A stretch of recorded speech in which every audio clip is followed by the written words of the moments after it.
Visakha dairy అక్రమాలపై అసెంబ్లీలో చర్చించి సభా సంఘాన్ని వేయడం హర్షణీయమని జనసేన కార్పొరేటర్ పీతల మూర్తి యాదవ్ అన్నారు. ఈ రోజు విశాఖలో జరిగిన పత్రికా సమావేశంలో ఆయన మాట్లాడుతూ గత ప్రభుత్వం విశాఖ డైరీని సహకార సంస్థ నుంచి కార్పొరేట్ కంపెనీగా మార్చిందని అన్నారు. విశాఖ డైరీని ఆడారి కుటుంబ సభ్యులు దోచుకున్నారని ఆరోపించారు. కుక్కిరాపల్లిలో 20 ఎకరాల డైరీ భూమిని ఆడారి కుటుంబం ఆక్రమించుకుందని దుయ్యబట్టారు. ఉత్తరాంధ్ర పాడి రైతులకు న్యాయం జరగాలని ఆయన పేర్కొన్నారు. ఆంధ్ర రాష్ట్ర 2024 బడ్జెట్ సమావేశాలు ఏవైతే అసెంబ్లీలో జరుగుతూ ఉన్నాయో, అసెంబ్లీలో జరుగుతున్నటువంటి బడ్జెట్ సమావేశాల్లో పాడి రైతుల యొక్క కష్టాన్ని దోచుకుంటున్నటువంటి, పాడి రైతుల యొక్క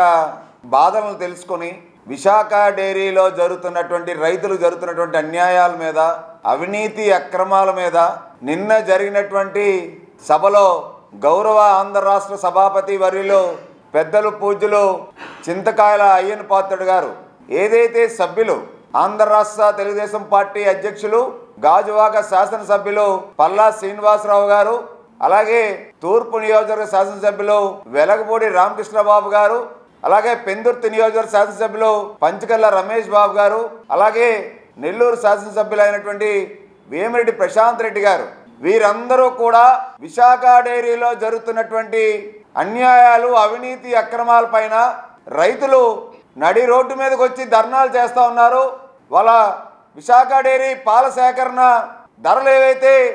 లీటర్కి 3.5 ఇచ్చి 4 రూపాయలు తగ్గించారో, రైతులు ఏదైతే ఆందోళన చెందుతూ ఉన్నారో, Visakha dairy cooperative society act నుంచి కంపెనీ యాక్ట్లోకి మార్చి ఏ విధంగా దోచేస్తూ ఉన్నారో దాని మీద నిన్న నిండు సభలో బడ్జెట్ సమావేశాల్లో విశాఖ డైరీ మీద జరిగినటువంటి చర్చ ఏదైతే ఉందో దాని మీద సభా సంఘాన్ని ఏర్పాటు చేయడానికి సాక్షాత్తు అసెంబ్లీలో ఉన్నటువంటి ఎమ్మెల్యేలందరూ కూడా పెద్ద ఎత్తున మద్దతు ఇచ్చి సభా సంఘాన్ని ఏర్పాటు చేసేందుకు స్పీకర్ అయ్యన్ పాత్రుడు గారు ఒక నిర్ణయం తీసుకోవడం అనేది ఆ సభలో నిండు సభలో ఉన్నటువంటి రాష్ట్ర ముఖ్యమంత్రి వర్యులు పెద్దలు శ్రీ నారా చంద్రబాబు నాయుడు గారు, అలాగే రాష్ట్ర ఉప ముఖ్యమంత్రి వర్యులు జనసేన పార్టీ అధ్యక్షులు శ్రీ పవన్ కళ్యాణ్ గారి నేతృత్వంలో సాక్షాత్తు ఏదైతే కోఆపరేటివ్ సొసైటీస్ సంబంధించినటువంటి రాష్ట్ర మంత్రివర్యులు, ఉత్తరాంధ్ర మంత్రివర్యులు ఎవరైతే ఉన్నారో, ఉత్తరాంధ్ర రైతులు ఏదైతే ఈ యొక్క విశాఖ డైరీ యాజమాన్యానికి వాళ్ళ నిర్ణయాలకి పాడి రైతుల యొక్క కష్టాన్ని దోచుకుంటున్నటువంటి ఆవేదన చూసి ఇలాగే ఏవైతే విశాఖ డైరీ చెందినటువంటి ఆడారి కుటుంబానికి చెందినటువంటి సంస్థ చెందినటువంటి భూములు ఏవైతే ఉన్నాయో, ప్రభుత్వ భూములు ఉత్తరాంధ్ర జిల్లాలో కాకుండా ఉభయ గోదావరి జిల్లాలో కూడా కాకినాడ సర్పవరంలో కావచ్చు, విజయనగరం, శ్రీకాకుళం అన్ని సంస్థలు కూడా,